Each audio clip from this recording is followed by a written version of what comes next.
What's up, guys? You are listening to The Lifestyle Hub, the podcast that takes you behind the scenes and into the lives of inspiring individuals to not only educate you, but unlock your true potential to live a healthy, active, and more fulfilling life. I'm your host, Jason Grimmer. Now let's get this show on the road.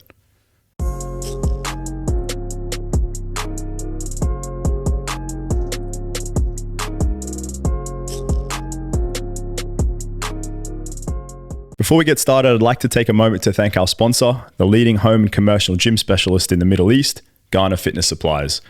Check them out at www.ghana.ae for all your fitness needs. Alrighty, guys, welcome to episode 8 of the Lifestyle Hub podcast. This week, we are very, very lucky to be sitting with the owner and founder of the 365 Physique, which happens to be me. And I'm going today I'm going to take you through the process of a body transformation. So thank you for the support on episode 7. It was great. It was great to get some feedback around the topic of traveling, staying fit while you're away and active, different viewpoints on episode 7. We had a lot of people conflicted between, should they exercise when they're actually traveling or should they use that as downtime? A lot of people spending a lot of their time actually, when they're working, they're traveling, so they're trying to maintain that routine. So it's great to see that a lot of people took different little messages away from that episode, and hopefully there was something there that benefited everybody, regardless, I guess, of your scenario. So today, I wanted to kind of cover the topic of body transformations, and that's kind of the one thing that I've specialized in for about 12 years now. So when I kicked things off in Australia at Fitness First, all those years ago, I think it was 2013 now, I think back to it. 2013? Oh, it must have been. I think it was 2013 or maybe 2015. Time's flying. I can't even keep track. But basically, it was about 12 years ago now. I kicked off with my own fitness business in Fitness First Elizabeth Street in Brisbane.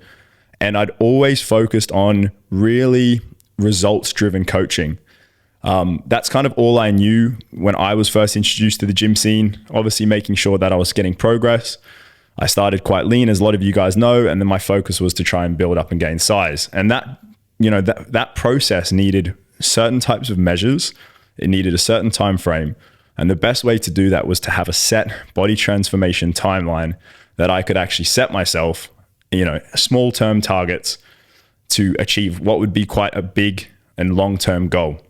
So from Fitness First, it would have been hundreds of clients through body transformations. Really such a rewarding feeling when you see somebody at what they would say is like ground zero. They're unfit, overweight, low on self-confidence. A lot of the time they're intimidated or a little bit frightened to go into the gym and train. And to actually watch that person come through you, learn all the tools that they need to know, realize that sometimes it's not as hard as they're actually made out to be, and then lose X amount of kilos of weight, generally above the 10 to 15 kilo mark. And, just to see their performance, the way their confidence would improve, the way they would actually come into the gym, it was mind blowing. And it's extremely fulfilling for me as a trainer to actually see somebody go through that process.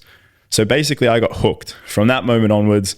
The first few clients came through the door, they got really good body transformations. And from there on, it was just all about making sure that each person that I saw was able to measure tangible results, that they could actually see, a very distinct before and after, and they'd set themselves up to be a better version of themselves.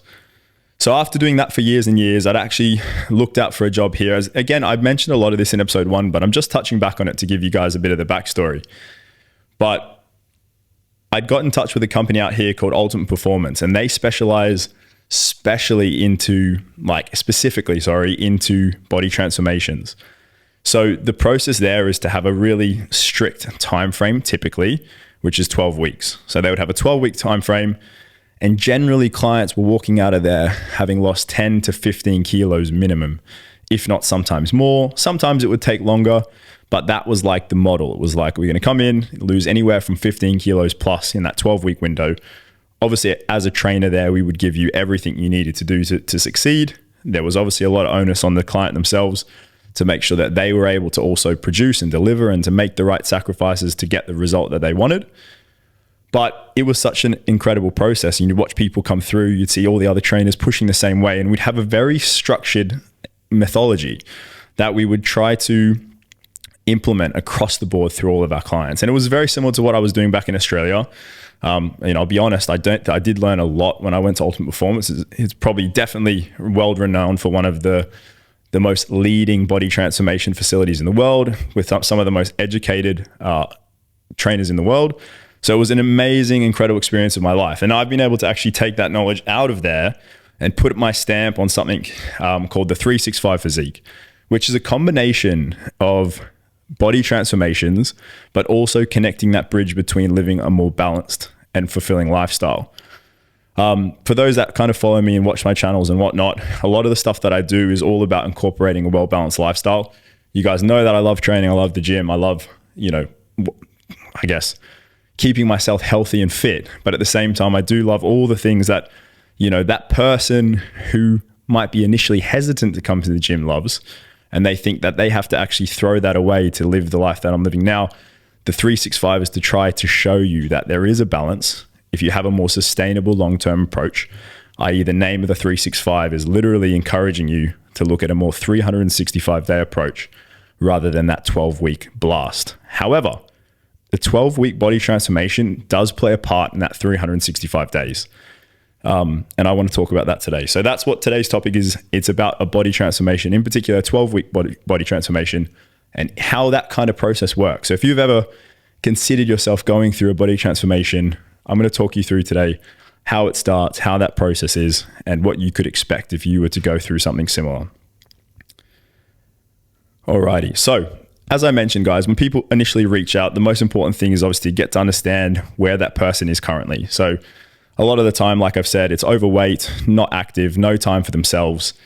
They've let themselves go. They have no awareness of what it would be like to actually move into a gym and train in a gym. Nutrition is out the window. They're eating whatever they want, whenever they want. Generally, sometimes they're not cooking it. They're ordering out. They probably don't cook much at home, or maybe their parents cook. It depends on the situation. There's a lot of different cases. But usually it leaves that person feeling very low on self-confidence. They're generally noticing that they're potentially facing medical issues of some kind. They're not fitting into clothes that they used to fit in. Sometimes their kids actually even tell them, which is always a little bit, well, that one hits home for a lot of people. I've come in and said, I've had people come in and say, oh, why does Bob's dad at school look so much leaner and fitter? He looks like Superman, but Dad, you look like this, or Dad, why are you fat, or why this or that? So sometimes those reality checks kind of hit home for some people. And that's when they've decided enough is enough. It's time for me to do something about this. And generally that's when myself, or there's a lot of other quality trainers out there that do offer the body transformation service. They'll reach out to us and they'll say, hey, look, we need to make a change. Can you talk us through that process? So the way that conversation would go, guys, is the most important thing for me to get out of someone is people would go through like an application process when joining the 365. So it would be, you'd fill in an online questionnaire and I would get to know that person a little bit better and see if you have what it takes to actually go through this process. I don't take anybody and everybody. There are certain people that will not fit this process. I do like to give everybody a fair chance, but at the same time, there's also like a number of lives, I would say. You have like a set number of lives that I would be comfortable with you going through this process. I'll give you as much effort. Like I've always said, whatever effort you give back, I will double it or triple it. If there's no effort there given to me at all, you generally can't, well, you won't see much back from me. Like I can't drag you through that 12 weeks and say, look, we did it. That just won't happen. Unfortunately, there's too many hours in the day where I'm not actually with you, or I actually have no control on what you're doing. So for me to get a really strong buy-in with that person, one, it's always important that I can showcase people that have successfully gone through that transformation before, which I can, showcase that I'm educated, which I can, and find out why it is so important for that person to actually go through that process. So for me, going through that process, it's so important to make sure that that person almost has it stamped on their forehead as to why it's so important for them to wake up every morning, to come to the gym, to limit eating foods that they would generally enjoy for something that's going to give them a bit more of a nutritional benefit rather than like a taste bud satisfaction, if that makes sense. So once we've got that why factor, we begin the check-in process. So I kind of underlie the process with them. We set the days of the week. The most important thing is to build that structure. So when somebody comes in, I really try to make sure that we don't overwhelm them with the process. it can be like just coming into the gym for somebody. I mean, I had somebody in this week, I've had 3 new people come in, all looking to undergo this process between now and June. So they're like going through 10-week summer transformations. So getting ready for the European summer. So I've kind of just been very fresh off the press having these conversations. So basically people will come in, and the first thing that I like to do is try to make them feel as comfortable as possible. We go through an assessment session in the gym, and by assessment, I mean, I just like to see them move through some basic movements, see how their body lines up, see how their physical fitness feels. I do also really like pay a lot of attention to their, like their effort level or their willingness to actually push themselves.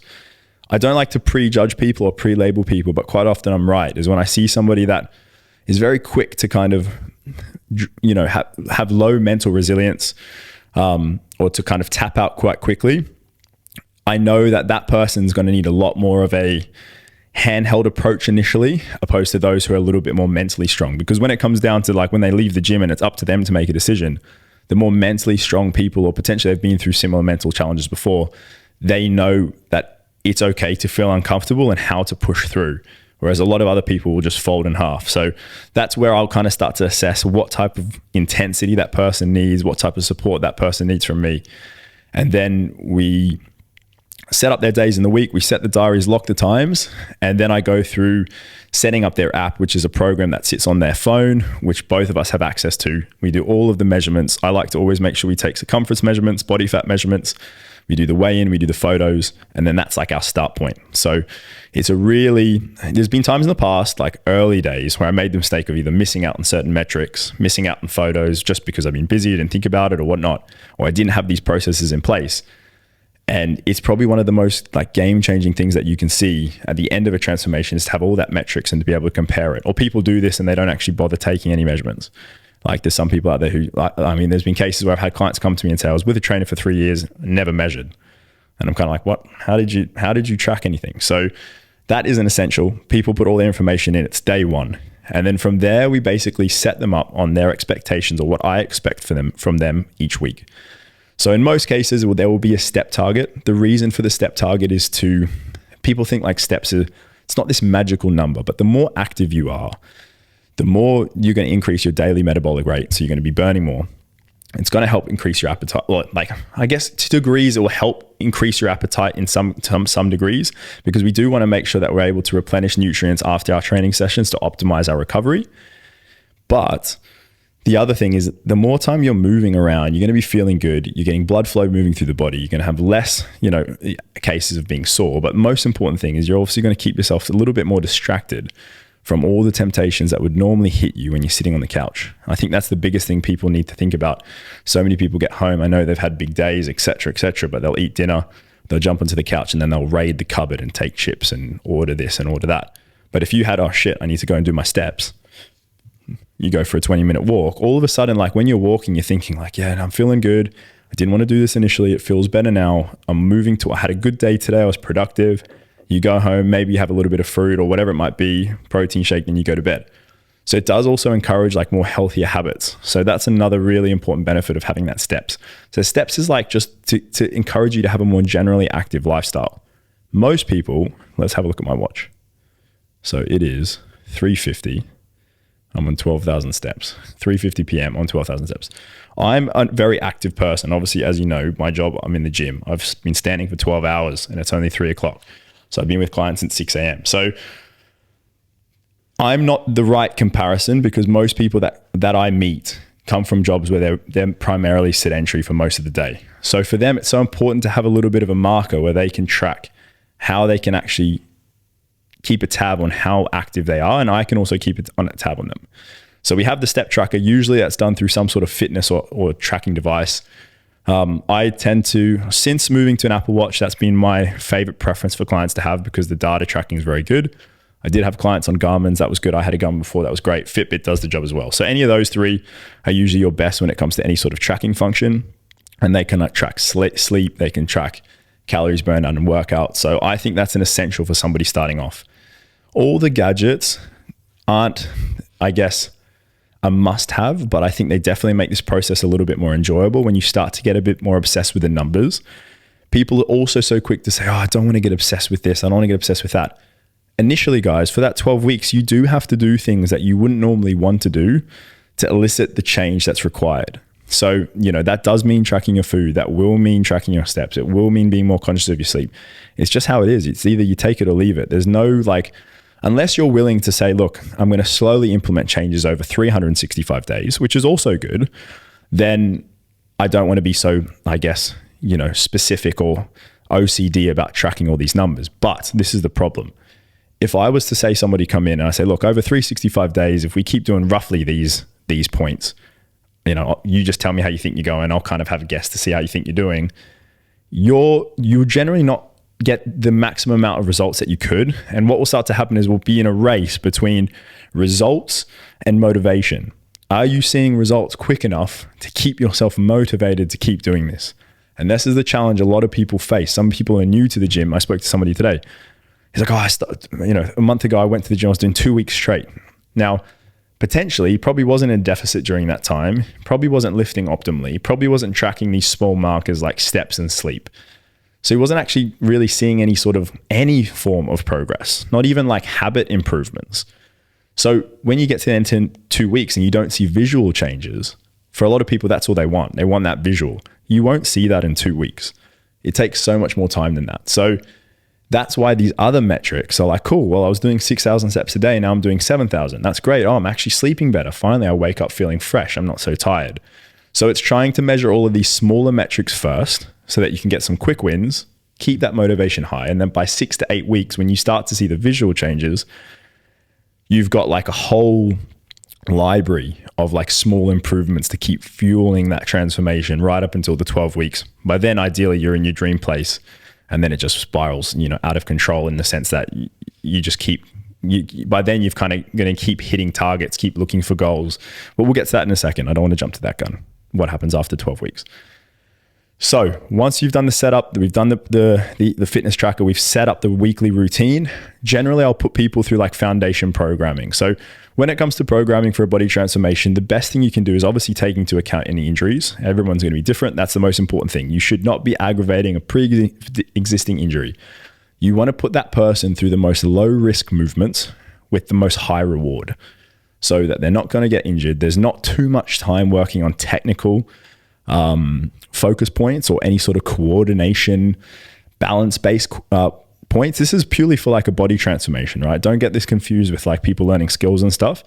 If you want to physically look better, lose weight, build muscle, the best thing for you to do is to just channel yourself on basic compound strength movements in a German body composition training split, which is where you focus on multiple muscle groups multiple times a week. So for example, you have 3 days a week. Let's say you would do Monday might be full body. I mean, initially I do Monday full body, day rest, Wednesday full body, day rest, Friday full body. That's 3 days you've hit everything, opposed to the old classic chest day, then a leg day, then a back day, etc. And that muscle's only be hit once in a week. The problem then with doing sessions every day is that becomes overwhelming for that person who never before went into a gym. So for me to try and optimize maximum muscle output over the most minimum amount of days, being 3, because any less than that's you're not really making the most of that 12 weeks. But if we can spread up those muscle groups over 3 days, then for the first 4 weeks, focus on just developing those movements, getting stronger. Beginners will generally get a really quick intake of muscle. They'll be able to build muscle tissue quite quickly and burn fat quite quickly when first starting this process. The only other time you can actually burn fat and build muscle together is if you're on PEDs or performance enhancing drugs. So that's why a beginner new to the gym, if you can like set yourself up the right way, you can get some really game-changing quick wins early. And that's like such a pivotal point for you to actually continue to build your motivation. So that's why being put through this body transformation process can be so effective. So the starting point is great. You're in the gym, you're doing 3 days a week. You've got all your little habits. Everything's new and everything's cool. The nutrition side of things, I generally like to put people through a 14-day diet boot camp where we eliminate the 8 major allergens in the body, or allergens that people can have reactions to. Dairy, wheat, soy, shellfish. Always count these wrong. Nuts. What was the other ones? Eggs. I think we put sugar, and then I put alcohol as well on that list. Okay, so that was the main 8 that I removed completely. People look at me and they're like, what is even left for me to eat? There's heaps. So the morning they have a protein shake, protein smoothie, a lot of variety with that. Mid-morning is like some fruit. Lunch is protein source of some kind with like salad or veg. Afternoon is generally going to be snacks, carrots, cucumber, hummus, guacamole, homemade, something like that. That's just got a little bit of, it kills the time if you're at your desk. It's tasty. In the evenings, you'll have another protein source and some salad or veg. Now, it's quite strict for the first 14 days. Generally, during that time frame, people will start to, that's when it gets tough. And I'll be able to, one, quickly judge character. Is this person capable of being compliant? But also remembering this person's motivations at the highest it will be right now. So why not optimize putting them through, one, a pretty solid calorie deficit, two, eliminating foods that they've definitely overeaten for the past maybe 10 years. And let's get them seeing some really quick wins. What will happen is digestion will improve, sleep quality will improve, performance in the gym, fogginess, cognitive function will improve, bowel movements will improve. They'll definitely drop water retention. They'll be less inflamed and they'll lose weight. So for that person, it's like, oh shit. Like I had someone lose 8 kilos in 2 weeks. And that's not all fat, obviously. There's a lot of water retention, a lot of inflammation. But that person was obviously consuming something daily that was definitely not reacting well with them. But if anyone's seeing anything between 2 to, let's say 6 kilos, because 8's like definitely not always. I mean, I've only seen that once. But between 2 to 6 kilos in your first 2 weeks, most people are like, oh, I've been trying for months, but I couldn't even drop a kilo or 2 kilos. But we lose 2 to 6 in the first 2 weeks. That person's like, one, immediately bought into this process. So they're really excited and ready to go, which is great for me. And they're also feeling great. And they're noting some really like quick wins. They're feeling good. They're like feeling motivated. That scale's moving. Yes, as much as we know not to pay all our attention to the scale, generally that new person coming in will want to see something move for them to know it's working. If the trainer's saying to you, like over the long term, you've just built muscle, that's why your weight's not moved. Unfortunately, yes, if you are a beginner, that can be the case. But in a lot of the cases, it's not. A lot of the cases, you've just not really been in a big enough calorie deficit. Yeah, so that's something to obviously keep in consideration, but obviously keeping in mind, again, for our females, is the menstrual cycle and how that works and can affect, the body's weight and water retention, inflammation, etc. So there's a few little curveballs there. That's case by case. We'll cover more of those in different topics with professionals in those different fields because they are important points. But I'm kind of streamlining this for you. So they'll get some quick wins. And then what I like to do is we start to reintroduce foods that they feel they are missing out on. And then we start to build this like really sustainable nutrition plan where it's like, you've got your fundamentals. We're hitting our macronutrients, i.e. protein, because that's the highest one for most people and the most important for building muscle and recovering after training. And then we start to add in like, a little bit of chocolate or a little bit of this, like those allergens that we removed. I don't believe in removing anything like completely. Like for me, that was just like a detox. Let's get them out of the system, see how your body responds. And then what are you missing? Let's add it back in. If that person goes, oh shit, I noticed like after I had that, I felt like this. Then I would say, look, well, maybe every now and then we can add that in. But unless you're okay with feeling like that every time you eat it, maybe it's not the right thing for you, or maybe reduce the quantity. So you start to like build this like perfect like plan for that person. Always we're keeping in mind being in a calorie deficit of some kind between exercise, between our energy intake, our energy output. So then the 12 weeks roll. Basically between that gray zone between week 3 and I would say week 8, that's where you start to see the character building side, because it's tough because you don't really, you're feeling strong in the gym. You start to progressively get a little bit weaker in the gym as you get a little bit more tired. You've been on a deficit for longer. Yes, mental state comes into it. Do you have what it takes mentally? Do you have the effort to push? Are you turning up to your sessions? Obviously a lot of onus is on the trainer to make sure that we're keeping on top of things, making things enjoyable. So it's a place you look forward to coming. But that's usually the window where a lot of people can kind of start to stumble and, lose their feet a little bit. And guys, you got to remember, nothing good comes easy. People kind of expect it to just fly through like that first 2 weeks and you drop 2 kilos every week. Unfortunately, it's not how it works. The biggest thing I've seen as a coach for the last 12 years is I've had people prematurely jump on scales, etc., or this or that. and they've gone, oh, nothing's changed. And then they just throw it down the drain. They just go back to doing what they were doing. Had they have just waited that little bit longer, in some cases I had people jump on the scale for 2 weeks or even 1 week and be like, oh, nothing happened, blah, blah, blah. They weighed in Monday, they weighed in Friday, oh, it's not moved. But then they wait out the weekend and they get to the following Monday, then all of a sudden they've actually seen a lot of progress and the scales dropped 2-3 kilos. They're feeling better. All of a sudden they're feeling great. So at that point, it's kind of like, well, let's keep that in mind. Like if you had have just pushed through just that little bit further, you would have got so much more. So my job during that period is to just try to keep that person moving, focus on these small targets each week, focus on this, remember that goal that's so important to you, etc. And then we slowly make our way to the 12 weeks. During that last week, I like to put them through like a little bit more of an intense push, training increases. We drop back the cardio a little bit, the load and the weights drop back a little bit. I put them through a little bit more a tricky nutrition plan, because then I like to get the after photos where we can really see that massive difference between the before and after. For them, that person, that's an amazing moment. They can see all their hard work's finally paid off. Generally then would have a solid cheat meal of some kind. Obviously the whole process, I'm trying to make sure that we still focus on building a healthy relationship with food, but it's this after phase that's the most important. So it's making sure that you come out of this process, you reverse diet correctly, making sure that we don't lose and just throw everything down the drain and go back to old habits and binge eating, etc., etc.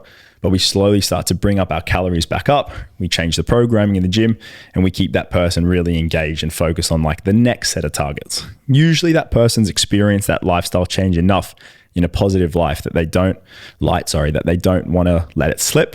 They value it. Their friends and family are like, oh, you look great. You've got so much energy. Kids are happy. They've bought new gym clothes. They look amazing in what they're wearing. So usually then you're hooked. And then it's just important to try and make sure that you're being realistic, balancing that lifestyle from there on out. So that initial push is usually hopefully only 12 weeks if you give it a good shot, because then we can start to find a little bit more balance. And you've pushed yourself, you've either hit your target or you're not quite there because maybe you needed a bit more time, etc. But you're definitely a lot better than when you started, and you're set up to continue that process moving forward. So I like people, they go through that 12, and then for the remainder of the year, they just go through different strength cycles. We go strength, build muscle, burn fat, build muscle, burn fat. I like to do some sort of athletic test as well, like a Spartan race or Tough Mudder, where we're testing like more physical attributes, maybe some sport, paddle tennis, football, basketball, etc. Making sure that we're ticking all the boxes. We're not just like we're not just strength training fit. We're also able to like live life, play with the kids, do a little 5K charity run, whatever. You have no limit. So that's the purpose of the 365 Physique, is to eventually get people from that transformation all the way into living a 365-day active lifestyle. And that's one of the most important things that I personally, as the coach and the founder of this program, try to emulate as much as I can. It's not easy. Some days are tough. Obviously, I'm in the limelight. A lot of people are looking at what I'm doing, and I have down days too. And again, we're going to cover a lot of those in future episodes. There's a lot more to it. I've kind of streamlined things for you guys today. So I hope you found that interesting and potentially inspiring to actually take the step to put yourself through your very own body transformation and see what you truly are capable of. It's not a short-term thing. You've got to look at it as like a lifestyle change, and that's really where most of the success occurs. So guys, thank you for listening to episode 8. It was a nice and short, sharp one today. What you can expect in the next episode, we have Dr. Natalia Spearings, who is a consultant dermatologist based between here and London. And she will be coming on to talk about all things skincare, men and women, confidence, how skin can obviously impact how we feel about ourselves, the benefits of health and exercise, how to look after your skin in different climates. So it's a great episode. So many different topics that we are going to cover together. We train in the same gym. She trains like an absolute weapon. So definitely a very inspiring individual that I'm very excited to have on the podcast. So stay tuned. That will be episode 9. Lastly, guys, as usual, I do have a quick favor to ask before we go. If you're enjoying the podcast, please let me know. If you have a minute to spare, I'd love to read your reviews. This lets me know what listeners liked or disliked about the show, so I can make sure to give you all content you love to hear. Please subscribe to the podcast in the app that you're using to listen to this podcast so you can receive new episodes right when they're released. And as usual, a special shout out to our sponsor, Garner Fitness Supplies, and you can find their equipment at www.garner.ae. And that's a wrap, guys. Thank you so much for joining me, Jason Grimmer, on the Lifestyle Hub podcast. I'll catch you later.